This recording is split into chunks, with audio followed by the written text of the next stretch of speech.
올드보이를 아시나요? 영화를 많이 보신 분들은 올드보이를 모를 수가 없습니다. 참고로 저는 올드보이의 반전을 알고 봤어요. 그럼에도 불구하고 만약에 제가 그걸 모르고 봤다면 어땠을까 라는 느낌이 없는 그런 영화였습니다. 그래서 그런지 이 영화를 헐리우드에서 리메이크를 했습니다. 2014년도에 나왔었던 헐리우드판 올드보이인데요. 저는 이 영화를 보면서 속편 혹은 리메이크판이 그래서 망하는구나 라는 걸 보게 됐습니다. 그래서 오늘은 헐리우드판 올드보이를 통해서 왜 속편이, 왜 리메이크판이 망할 수밖에 없는지, 그리고 감독은 이 리메이크판이나 속편을 만들 때 어떤 감정을 가지고 있는지 그것에 대해서 말씀드리고자 합니다. 참고로 개인적인 의견이 많이 들어가 있기 때문에 통상적인 건 아니라는 점 양해 부탁드립니다.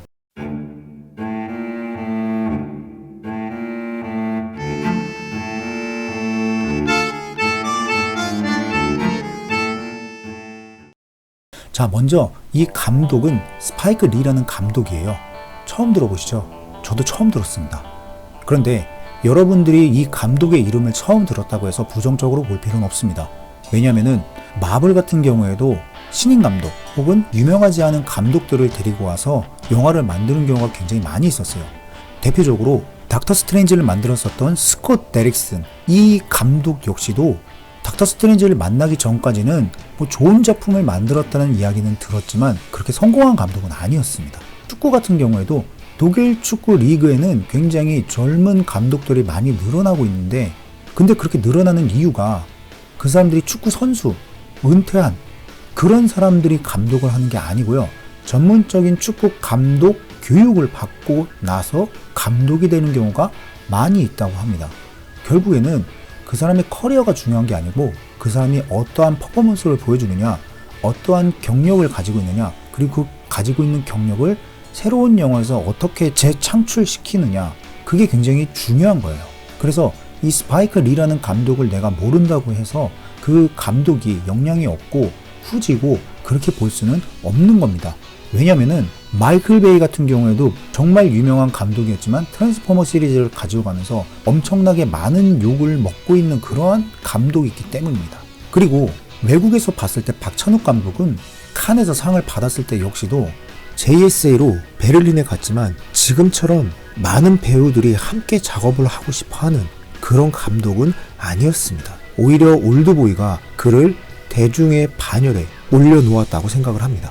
거기에 배우들 역시도 빵빵해요. 타노스 역할로 유명한 조시 브롤린, 그리고 디스트릭스 9에서 좋은 연기를 보여줬었던 살트 코플리, 마블 프랜차이즈 영화에서 완다 역을 맡고 있는 엘리자베스 올슨도 나오고요. 사무엘 잭슨은 말할 필요가 없죠. 여기에 멘티스 역을 맡았었던 폼 클레멘티에프, 이분도 나왔어요. 그래서 배우들이 그렇게 후진 배우들만 나오는 것도 아닙니다. 그러면 도대체 왜 망했을까요? 이유는 영화를 보면은 바로 보입니다. 첫 번째는 리메이크 실패입니다. 너무 당연한 이야기지만 이 리메이크 실패는 무슨 얘기냐면요, 감독이 본인이 만들고자 했던 것과 그리고 원작의 사이에서 갈팡질팡했다는 겁니다. 올드보이는 칸에서 기립박수를 받을 정도로 굉장히 놀라운 작품이고요. 그리고 실제로 칸 영화제에서 쿠엔틴 타란티노라는 이 엄청난 감독이 극찬을 했었던 영화입니다.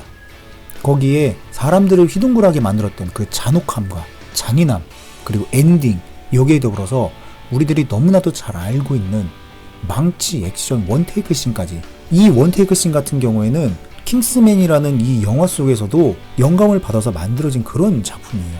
그래서 이 올드보이라는 것은 영화사의 한 획을 그은 작품입니다. 그렇게 엄청난 아우라를 가지고 있다 보니까 이 스파이크 리라는 감독이 올드보이 할리우드판을 만들면서 그 영화 속에 들어있는 이야기들을 가져와서 쓰고 싶었던 거예요. 그래서 헐리우드 형식으로 바꿨는데 바꾸는 것까지는 굉장히 좋았습니다.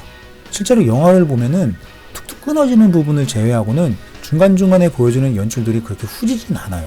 특히 한국에서는 동생과 누나의 사랑에 관련돼서 이야기를 했지만 이 스파이크 리 감독 같은 경우에는 아빠와 딸의 사랑에 대해서 이야기를 했거든요. 그래서 이러한 부분들은 굉장히 좋았습니다. 거기에 마리의 성장되는 모습을 보여주지 않기 위해서 거짓된 방송국을 만들었다라는 부분, 이거 역시도 정말 좋은 모습이었어요. 그런데 이것 빼고는 전부 다 좋지가 않았습니다. 심지어 이 방송에 관련된 이야기를 한 뒤에 조시 브롤린이 연기를 했던 조 두셋이라는 이 캐릭터가 에이드리안에게 무릎 꿇고 비는 장면을 보면은 이 연기도 어설프고, 그리고 그것을 이어나가는, 즉 에이드리안이 화가 나서 조 두셋을 20년 동안 가둔 이유 역시도 너무나도 어설퍼요. 그냥 단순히 잘 살고 있던, 그것을 모르고 살았으면은 아무 일도 없었었던 그런 가족 관계를 조 두셋이 망쳤다고 그래서 그를 가뒀다는 건 너무 빈약합니다.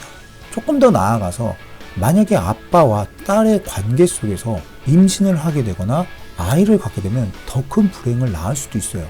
물론 그렇다고 해서 죽지는 않았겠지만 그 이후에 아빠가 똑같은 행동을 했을 수도 있죠. 그러니까 사람들에게 이래서 더 큰 일이 벌어질 수도 있어 라는 그런 개연성을 만들면 안 되는데, 스파이크 리는 그런 걸 만들었다는 겁니다. 그리고 두 번째로는 너무 싱거운 영화입니다. 어떻게 해서든지 원작을 자신의 느낌대로 만들려고 했었던 노력은 보이지만 그게 너무 빈약해 보였다. 그것을 무엇을 통해 알 수 있냐면 액션입니다. 망치 액션씬 같은 경우에 어설프게 따라하다 보니까 합도 안 맞고, 그리고 원테이크 씬이 너무나도 어설프게 흘러가요. 박찬욱 감독 같은 경우에는 공간 활용을 통해서 굉장히 좋은 액션을 보여줬어요. 예를 들면은 망치 액션씬을 지금 보시면은 망치 액션씬이 측면에서 우리가 바라보게 해놨습니다. 통로의 중앙에서 이들의 액션을 보는 게 아니고요, 측면에 보게 함으로써 공간이 비었다라는 느낌을 주질 않았어요. 그래서 합이 조금 안 맞거나 아니면은 액션을 할 때 제대로 타겟팅이 되지 않는다 하더라도 그것에 대한 허점이 그렇게 크게 보여주진 않습니다. 거기에 더불어서 통로를 굉장히 좁게 만들고 캐릭터들의 전신을 보여줌으로 해서 빡빡한 느낌을 보여줬다는 거죠. 그래서 이 액션이 꽉 찬 느낌이 들어요. 그런데 올드보이 헐리우드판 같은 경우에는 공간이 너무 많이 보이고, 그리고 망치를 휘두르는 것 역시도 그런 액션이 크게 보이지가 않습니다. 전체적인 거를 보여주다 보니까 안타깝게도 너무 어설프다는 거예요. 거기에 더불어서 무조건 물량 공세라만 밀어붙이려고 하는 이런 모습들이 보여집니다. 박찬욱 감독의 올드보이는 액션을 할 때 무기 혹은 그들의 액션에 개연성이 전부 다 부여가 됐어요. 망치라는 걸 통해서 이 캐릭터가 맞았을 때 그 다음 액션을 할 때 망치를 맞은 것 때문에 헛 주먹질을 보여준다거나, 아니면은 그 망치를 가지고 있기 때문에 함부로 공격을 하지 못한다거나, 그리고 이 사람의 주먹이 너무 강하기 때문에 원펀치에 모두 다 쓰러지는 모습들, 이런 것들이 적절하게 조화가 되면서 굉장히 멋진 액션을 보여줬는데, 이러한 걸 스파이크 리 감독은 안타깝게도 본인이 만들 수가 없었어요. 역량이 부족했습니다. 그러다 보니까 어설픈 액션만 보여줬다는 겁니다. 여기에 더불어서 우리가 올드보이를 보면 굉장히 잔인하고 잔혹한 모습들이 보여요. 자신을 가뒀던 그 사장을 이빨을 뽑아버리는 장면이 있습니다. 장도리로요. 우리는 그거를 통해서 치아가 뽑힐 때 그 느낌을 그대로 받을 수가 있어요. 그러면서 어우, 너무 잔인해, 너무 아프겠다라는 느낌을 받는데, 이 올드보이 헐리우드판에서는 커터칼로 목살을 뜯어내고 거기에 소금을 뿌리는 것밖에 안 합니다. 이거는 본인이 느꼈었던 아픔인 것 같아요. 아니면 본인이 알고 있는 아픔이거나, 우리가 상처가 났을 때 그 상처 위에 소금이 닿는 경우는 별로 없어요. 그러다 보니까 이 고통이 굉장히 추상적이라는 거예요. 치아가 뽑히거나 혹은 치아가 아플 때 우리는 치통이라는 걸 느끼게 되잖아요.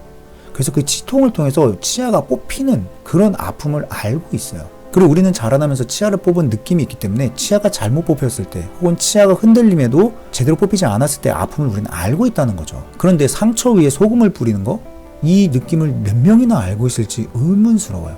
거기에 더불어서 잔혹함 역시도 너무 많이 쇠락했어요. 박찬욱 감독 같은 경우에는 액션의 거의 모든 부분들이 피가 낭자하거나 피가 보이지 않더라도 굉장히 잔인한 모습들을 보여줍니다. 이 대사처럼 사람은 말이야, 상상력이 있어서 비겁해지는 그래. 관객에게 충분한 상상력을 부여함으로써 영화 속에서 보여주는 이 연출 장면들을 관객이 그대로 흡수할 수 있게 만들었습니다. 이게 박찬욱 감독의 가장 큰 특징입니다. 그런데 스파이크 리 감독은 이러한 연출을 할 수 있는 힘이 없는 것 같아요. 그 느낌을 주고 싶었는데 그 느낌을 주지 못했다는 거죠. 그래서 여기서 세 번째로 또 넘어갑니다. 이러한 본인이 느꼈었던 감정을 배우를 통해서 뽑아내려고 했었던 이런 실수까지도 저지르게 됩니다. 무슨 얘기냐면은 어떤 캐릭터를 연기자에게 부여를 했을 때 그 연기자가 그 캐릭터를 스스로 만들어서 뿜어내게 하는 게 저는 가장 좋다고 봅니다. 물론 제가 감독이 아니기 때문에 그런 거에 대해서 언급하기는 힘들지만 배우가 그 캐릭터에 이입을 해서 자신이 그 캐릭터를 스스로 생성하거나 혹은 그 캐릭터에 완전히 맞춰지는 게 중요한데, 저는 개인적으로 이 감독이 배우에게 본인이 느꼈었던 그 느낌을 보여줘라 이렇게 얘기한 건 아닐까라는 생각이 들었습니다. 조시 브롤린이 연기했었던 조 두셋이라는 이 캐릭터가 사실 연기를 제일 못하게 나와요. 연기가 제일 어설픕니다. 술을 취해 있는 장면도 어설프고요. 그가 울부짖는 장면도 어설프고요. 그 다음 마지막 장면에 에이드리안에게 잘못했다고 비는 그 장면에서도 그가 슬퍼서 우는 건지 아니면 그냥 단순히 조시 브롤린의 얼굴을 보여주는 건지 그 복합적인 감정이 보여지질 않아요. 예를 들어서 원작 올드보이에서는 정말 광기에 가까운 연기를 보여줍니다. 그리고 그 광기 끝에 자신의 혀를 자르는 모습까지 보여줘요. 그런데 조시 브롤린이 연기했었던 이 조두셋은 도대체 무엇을 보여주는지 모르겠습니다. 런닝타임 때문에 그런 건지, 제작비 때문에 그런 건지, 아니면 제작사의 입김 때문에 그런 건지, 뭐 때문에 그런지 모르겠는데 연기를 하는 내내 조시 브롤린이 이 정도밖에 연기를 할 수가 없나? 도대체 왜 이렇게 됐지? 라는 궁금증이 계속 나타났다는 겁니다.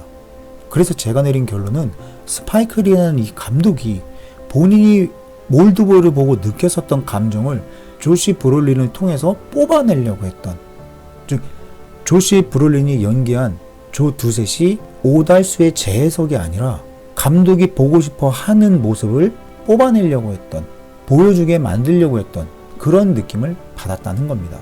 배우에게 자유를 선사한 게 아니고 규격을 지음으로써 그 캐릭터를 제대로 본인이 흡수하지 못하게 만든 건 아닐까 하는 느낌이 들었어요. 왜냐면은 엘리자베스 올슨이 연기했던 마리 역할은 정말 나쁘지가 않아요. 그리고 척 역을 맡았었던 마이클 임페리올 올리라는 이 배우가 이 연기를 했었는데요. 이 캐릭터 역시도 살아 숨쉽니다. 그런데 유독 조두셋만 어설픕니다.